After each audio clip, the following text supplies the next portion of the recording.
Cordial saludo, tutor y compañeros. Mi nombre es Manuel Leonardo Menéndez del curso de Seminario de Autor en Filosofía Antigua.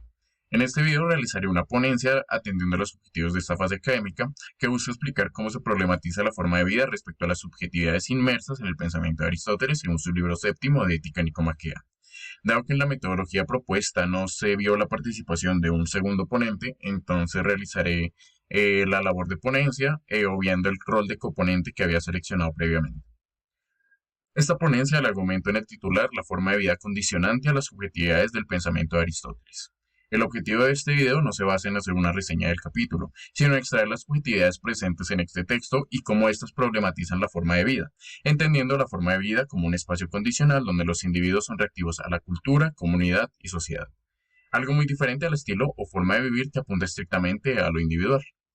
A modo de dupla podrían extraerse dos primeras subjetividades sobre los conceptos de continencia e incontinencia, que se podrían traducir en hacer o no hacer, eventos que dependiendo de su magnitud se podrían considerar vicios por exceso o por defecto, ya que para Aristóteles el equilibrio entre estos dos se convierte en la virtud. Por ejemplo, en un análisis de balanza podríamos considerar que el vicio por exceso sería la temeridad, el vicio por defecto sería la cobardía y este punto medio, que se consideraría virtuoso, sería el valor. Ahora, en este análisis podríamos resaltar el tiempo histórico o la época en la que se dan los hechos, la forma de vida de la Grecia antigua, donde se tenía el vulgo, los políticos y los sabios como jerarquía social, y siendo los guerreros y soldados sinónimo de protección, no distaría mucho del equilibrio de balanza anteriormente mencionado.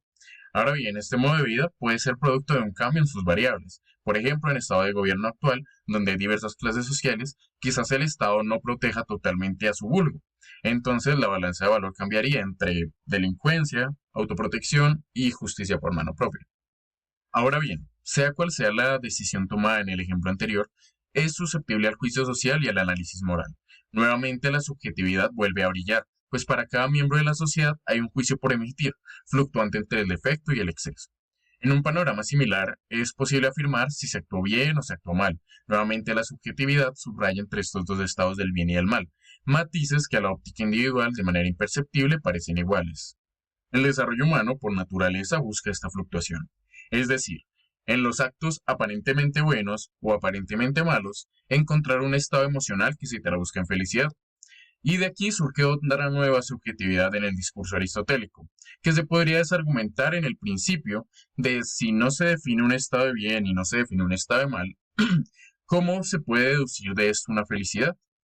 El mismo Aristóteles cita ciertas facultades que circundan en torno a las virtudes y se exponen en conocimientos o estados específicos de una jerarquía mayor, como la posición económica, la facultad intelectual o interrelación social, dando espacio a eventos específicos que simulan espacios epistemológicos, desde donde el juicio puede tener una jerarquía de la misma naturaleza. Lo anterior revela una línea muy delgada donde limita el hemisferio ético y el hemisferio moral. Quizás desde lo moral solo se atienden los alcances cualitativos y sentimentales, y desde lo ético pueda llegar a ser de alguna forma cuantitativa la forma de emitir algún juicio.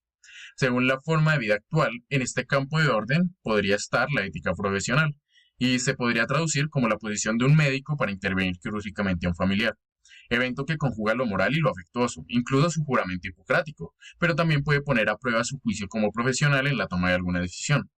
De igual manera, los juramentos constitucionales hacen evidente que ya hechos morales que trascienden a un colectivo no deben ser juzgados por nadie más sino el mismo colectivo.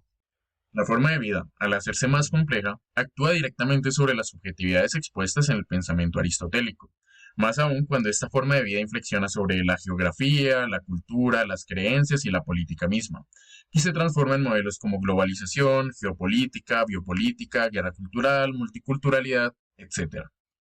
Entonces, en este momento podemos sintetizar las subjetividades expuestas hasta el momento: la continencia, la incontinencia, el placer, el dolor, lo bueno, lo malo, la amistad, la verdad, la felicidad, y cómo estas subjetividades mantienen su permanencia en naturaleza y significado hasta nuestros días.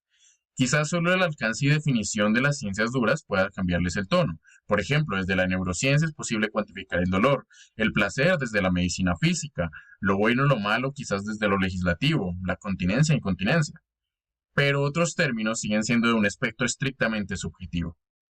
Por último, podría exaltarse la mayor subjetividad, la cual es expresada por Aristóteles como el término medio, el justo medio o virtud. que solo por unión terminológica podría deducirse del objetivo de la instancia. Por ejemplo, los colores. Podemos decir que el carácter del vicio por exceso es lo blanco y el vicio por defecto es lo negro, pero hay muchas gamas de grises. ¿Cuál es la gama de gris? ¿Cuál es el gris que nos podría justificar lo virtuoso? ¿Cuál es ese punto medio? Aristóteles resalta la dificultad de la virtud por lo difícil que es hallar realmente ese punto medio, el punto en el que dejas de ser virtuoso y eres un vicioso. Y más aún, es posible agregarle otra subjetividad expuesta por Aristóteles respecto al raciocinio, como primicia y factor identitario del ser humano respecto a las demás manifestaciones o estados de vida, que nuevamente como tornado converge en el punto de inflexión. Si ese actuar es producido por la razón, corresponde al extremo por defecto, extremo por exceso o virtuoso punto medio. Por su atención, muchas gracias.